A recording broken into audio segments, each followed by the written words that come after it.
Okay, so we're doing a record here for the Necromancer build. Just wanted to show off some of the items and some of the things that we've got on here. Let's just quickly go through the build itself. We're using Disobedience on the helmet. We're using Shielding Storm on your armor with some total armor damage reduction from close and distant. I'd love this to also have damage reduction from fortified, but we don't have that, unfortunately. Your gloves, your attack speed, critical strike chance, critical strike with bone skills, and ranks to bone spear with an imprint of the ossified essence. I don't have it at max yet, but at max it's really good. Timbal's Will for our essence regeneration. You could also, once you see the way we've done this build, use a different set of pants with damage reduction if you want on there. I use this because it's got the 40x multiplicative damage while you're unstoppable. These have got, well, the main thing I want from the boots is the maximum of 8 charges, which work really well with metamorphosis. But movement speed, yes. Damage reduction, yes. Essence cost reduction, yes. And then critical strikes grant more movement speed, so you got some movement speed. The other thing you can do is also use these. So Flicker Step has got damage reduction on there, which is great. And you can reduce your cooldowns when you evade through people, which means all your cooldowns will be back up. But Abhorrent Decrepify also does that really well. The other thing that these boots have is 21 all stats, which just gives you an all stats to everything else, which is pretty cool. So you can use either or when it comes to the boots. Black River and Lidless Wall. So you can use other types of scythes or wands or whatever you want. You don't need to really use a wand for the lucky hit. So if you've got a really good one, you want to use it, you can. If you've got a good scythe, you can. If you've got a good sword, you can. Doombringer is the ideal that you can use on this because of the chance to heal, because of the little bits of shadow damage that it does, which is just great to have, but more so the maximum life, core skill damage, and damage. It's huge. It will mean that your essence regeneration is not as good as it is with Black River, but Doombringer is the ideal. Black River is great for clearing nightmare dungeons, and the reason why is that the corpse explosions work really well with Grim Harvest. So consuming a corpse generates 6 essence. When you have Black River on, you consume up to 4 additional corpses, so 5 all up. 5 times 6 is 30, so every time it explodes you got a potential for 30 essence to come back. And when Bone Spear costs 16, you can see exactly why this would be a really good thing. Every single second you've got 30 essence coming back. You basically never run out. Next thing we go to is Lidless Wall. The reason we're doing this is obviously so that the Bone Storms keep running constantly all the time. Doesn't really matter anything else that you get on here. Try and get max life and max essence at the highest. Attack speed up there is really nice too, but not necessary. Your life and your essence are the 2 main ones. What you really do want is this to be as close as possible to 100%. So Bone Storm has up to a 20% chance to spawn additional Bone Storms. And while those additional ones are running, even if they're off the screen, you will still get your damage reduction. You will still get your critical strike chance increased by 20%. It doesn't matter if you're running down the screen. As long as you're shooting your bone spears and you see a new one pop up, if you see that Bone Storm pop up, it means all of that stuff is running. So that's why we run Lidless Wall. Sacrilegious Soul should be self-explanatory. I really shouldn't need to say anything more about it. You're doing your corpse explosions and tendrils every 1 and 8 seconds. The corpse explosions means every second you're getting 30 essence back. I'm using the Ring of Starlit Skies. I know a lot of people won't have this. I was extremely lucky to find it. So if you don't have Ring of Starlit Skies, there's a couple of options that you can run when it comes to rings, but the main one that I try to run and the main one that I like running is the cadaverous aspect, so that consuming a corpse increases the damage of your next core skill. That's probably one of the best ones that you can get. And then when it comes to stats, you're probably looking for stuff like max essence, critical strike damage with bone skills, critical strike chance is always a good one, and max life if you can get it, or if you can find it on any rings, anything to do with resource regeneration or essence cost reduction. They're always good ones to have as well. This is basically a perfect amulet. You've got movement speed, total armor, damage reduction while fortified, and 3 ranks to evulsion, as well as my grasping veins, which goes in here. Again, still not perfect after all this time that I've been playing, but it's pretty damn close, 29 and 50. So basically what this will do is increase your critical strike chance every time you cast Corpse Tendrils. It does it for 6 seconds. Corpse Tendrils casts every 8, so you can manually cast in between to keep it running, and you've basically got another 30% increased critical strike chance. Now when you look at this and you've got 30% increased critical strike chance there, plus the 20 from Bone Storm running, that's 50% already just there, which means that when you're looking at your character for your critical strike chance and you're inside here, you are basically running, there's 30 there, plus another 30 on your grasping veins is 60, plus another 20 is 80, so you've got an 80% critical strike chance. And I'm not even really running a lot of critical strike chance stuff in here. Like that could go to 12, which will get me up even higher. That's already 7.5. You could get critical strike chance on your ring.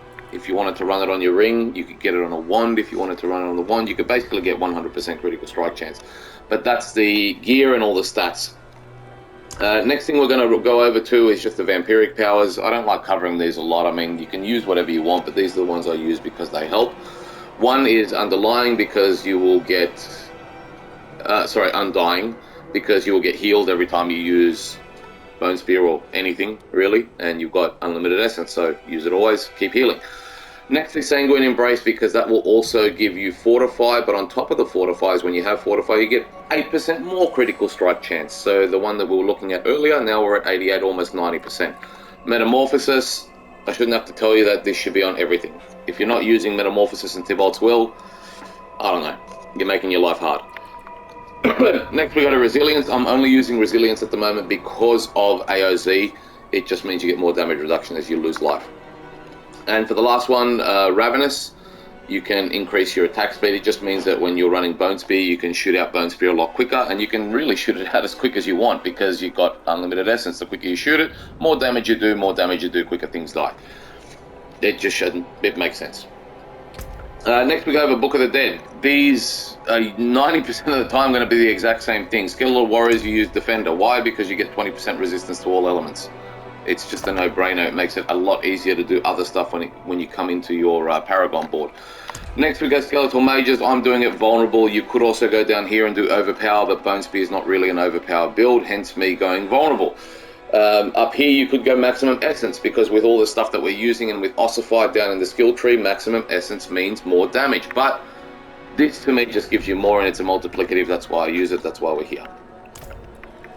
And Golems we sacrifice for critical strike damage. Obviously it's a Bone Spear build. Here's the other stuff where you've got maximum life and you've got maximum attack speed. You don't really need any of that stuff. So critical strike damage it is. You sacrifice the Iron Golems. Next we go over into our abilities. What we're going to do is put 2 points into Bone Splinters because we have to. Then we go down here, we go to Unliving Energy, rank it all the way up. Imperfectly Balanced, rank it all the way up. Bone Spear, rank it all the way up. All these make sense. Take Bone Spear all the way up to Paranormal. For more increased critical strike chance, which takes you over 90% now. So you're coming close to 100%. We've got the ranks in Hued Flesh, and we've got it from Black River. So we spawn heaps of corpses, and those corpses mean more essence. Next we go down to Corpse Explosions. Now, people don't like using this. I don't know why. Corpse Explosions with Black River will just mean that things will die all around the screen and you will clear dungeons so much quicker. I've got an AOZ clear on a level 1 which I'd used. It's in the live section on our YouTube channel. I'll try and see if I can tie the videos together so you can see it at the end of this. If not, click over to the lives, you'll see me clear an AOZ level 1 just to show you quickly why Corpse Explosion rocks. Grim Harvest, consuming corpse generates essence. Sacrilegious consumes corpses. It all makes sense. Fueled by Death, you deal more damage after consuming a corpse, and you consume corpses every second, so you are constantly doing 15x more damage. You get extra ranks in this from your Black River. You want Death's Embrace for any enemy that comes close. They deal less damage to you, but they take a little bit more. You want Death's Reach because you're dealing a heap of more damage to enemies outside. You want Amplify damage so that when you curse enemies for your Abhorrent Decrepify, you get more damage there as well. It just makes sense. Just do more damage. Decrepify all the way out to Abhorrent, another thing that pretty much every Necromancer build uses so that you can reduce all your cooldowns. We use Corpse Tendrils for the Grasping Veins, but also because it stuns enemies and it brings them all in together, which is just really, really good to do. The Serration passive for your Bone Skills, having increased critical strike chance for every 30 essence you have. If you want to have a quick look over how much essence we have, again, this is critical strike chance going up for every 30 essence. We're at 169, so every 30 it's another 5% critical strike chance, which means we're at 100% critical strike chance just because of this. 100% critical strike chance. It's insane. Next we're there down to Compound Fracture. Critically striking, you get more damage. And this is the one that we've got the extra ranks on your amulet. So your Bone Skills deal 30% increased damage to vulnerable enemies. This basically goes up 5% every time you hit it. It's the highest one that you can get when you look at all of these. This one goes up 4%. This one goes up 3%. This one goes up 4%. This one goes up 5%. So it just basically gives you that little bit of extra damage. Down here we've obviously got no minions, so you want to put everything into Standalone and into Memento Mori. It just makes sense. Here is your Bone Storm, which is going to give you damage reduction, critical strike chance, and basically makes you unkillable when you're running through probably the first 5 levels of AOZ. When you're outside in the open world and versing bosses and even doing T100 dungeons, if this is active, you won't die. It's as simple as that. And then obviously we're running Bones, so we run Ossified Essence. We get 0.5% multiplicative damage for every point of essence we have above 50 upon cast. So basically for the first one we're getting 100x increased damage. Why? Because we're at 169, so it's 169 above 50. It's a 119 above 50, so 119 multiplicative damage on the first Bone Spear, then somewhere close to 100, and then as the essence regeneration builds up to be full, you're basically doing 100 times more damage. 100% multiplicative, everything doubles up, which is really, really good. And for the final part of this, we want to go over to the Paragon board. I've spent so long running through this to try and figure out how to do it. I had 4 boards initially. I managed to squeeze some shit out and build it out to a 5th board, which allowed me to put control back in. If you can find anything better, show me a comment, please help me out. I'm trying to see if I can get a 6th board. I just don't know what to get rid of. First board, you obviously take everything. Most of you guys that have been playing know Prime, Resilience, we want all of that. We go up here, and in here I'm using Corporal. I use Corporal because it gives me ranks to all magic nodes, and I'm using the magic nodes to get more armor, and I'm using the magic nodes to build up more willpower. You'll see why later on. Basically this entire thing is running almost perfect. We come into the second board. The second board is Bone Graft. We have to do it. We come out here to Invigorate to get the extra essence and all of that. We come in here and we throw in the Essence Glyph, which gives you more critical strike damage, and you deal more damage to enemies who are not healthy, so basically finish off the fight really quick. Bone Skill damage here, critical strike damage with Bone Skills here, as well as critical strike damage there. You come up here for more critical strike chance with Bone Skills, and again, now we're over 100%, guys. With all of these critical strike chances added together, we're over 100%. We've even got critical strike damage with Bone Skills here and here, and we obviously take Bone Graft. I mean, it'd be dumb not to. We then go out of this board, we jump into the next one, which is Scent of Death. You want it laid out in this fashion. Come down here and grab this because it'll just give you more critical strike damage. Come up here and grab this because it'll give you more critical strike damage. Come in here for the bonus armor that you're going to get up the top, and for the damage to injure that you're going to get down the bottom. And in here we throw our Sacrificial Glyph, which gives us bonus to all the magic nodes, and we're going to get bonus to injured enemies here. We're going to get bonus to armor there. I'm doing this because the armor for AOZ is unbelievable. This is the 4th board that we go into. This is where I throw Tears of Blood and grab everything, as you can see, everything that matters.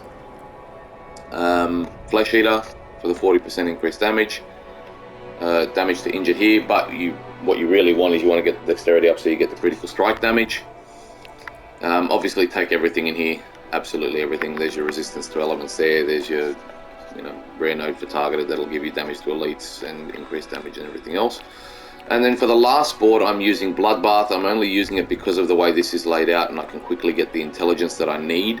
I've thrown in control, so we do crowd control damage. Obviously, when we decrepify, we slow people, and then when you corpse tendril them, you're stunning them. So you will do 20 times damage to people who are stunned. You'll do 10 times damage to people who are adherent decrepified. We come out here and just take this. We're not going to get anywhere near the 540 that we need here, which is unfortunate. Even if we throw on the Harliquens Crest, we don't get there, but we do get the damage while fortified there. We also come up here for the intelligence.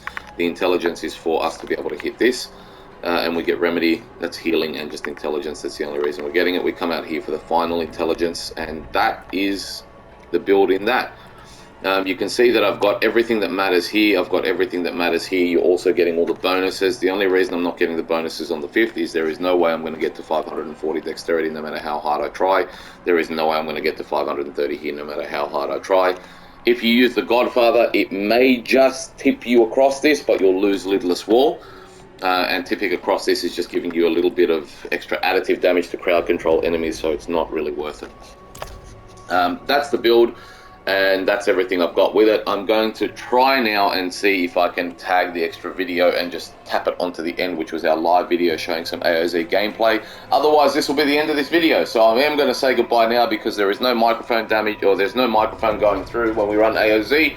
If you want to watch it, watch it. If you don't want to watch it, this is the end of the video. Thanks for watching. Love your work, guys. We're hoping to be able to do more of these more often than not because we just love doing these things for D4 and a whole bunch of other games. And there will be a link in the description.